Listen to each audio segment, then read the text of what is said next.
Bonjour, bienvenue sur la cuisine de Linoucha. Aujourd'hui, je vais vous préparer une recette de lentilles à la marocaine. Alors, pour préparer cette recette, j'ai commencé par couper les oignons très finement.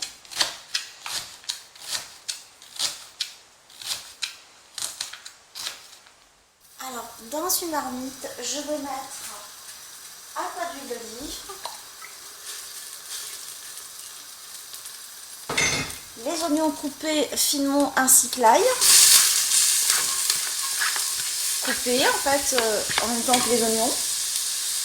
C'est agréable de trouver des petits morceaux d'ail dans le mélange de lentilles appelées hades.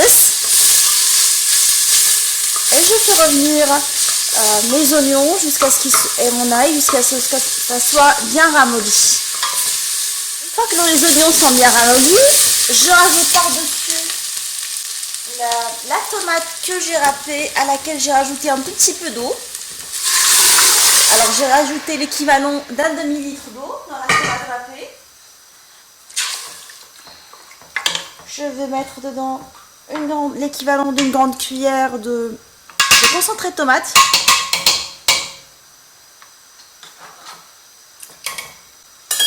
Je mélange tout ça. Je mets par-dessus les lentilles lavées. J'ai pris des lentilles blondes. Vous pouvez mettre une autre variété de lentilles si vous souhaitez, mais dans la recette d'origine marocaine, il n'y a que des lentilles blondes. Je mets un bouillon cube d'agneau.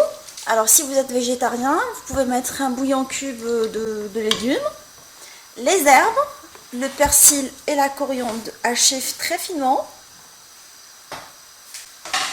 Alors pour la tomate râpée, c'est selon ma recette de harira ou shorba. On a déjà réalisé ensemble la tomate râpée. Sinon, si vous ne disposez pas de ça, vous pouvez la remplacer par un concassé de tomate que vous pouvez mixer par la suite pour que la texture soit lisse, en fait, soit mixée. Je mets les épices, le cumin, un tout petit peu de piment fort et de piment doux, un tout petit peu de gingembre.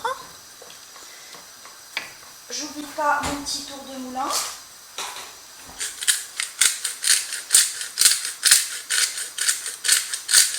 Pour bien relever le goût. Un peu de sel. Une fois que j'ai mis le bouillon, il ne faut pas que ça soit très salé. Je vais goûter une fois que c'est cuit. Là, je mets pas une fois que je vais rectifier l'assaisonnement, c'est là où je vais cuire et vérifier vraiment est-ce que le sel me correspond ou pas. Parce que le bouillon en général, c'est vraiment salé. Alors, une fois que j'ai mis tous les éléments, je vais couvrir sous pression en marmite et je laisse cuire pendant 15 minutes. Mes lentilles à la marocaine sont maintenant prêtes, je les ai servies avec du pain marocain. Ce plat peut faire l'objet soit d'une entrée, soit d'un plat principal. J'espère que cette recette classique vous a plu. On se retrouve sur la cuisine de Linoucha avec des nouvelles recettes, des nouvelles gourmandises et à bientôt.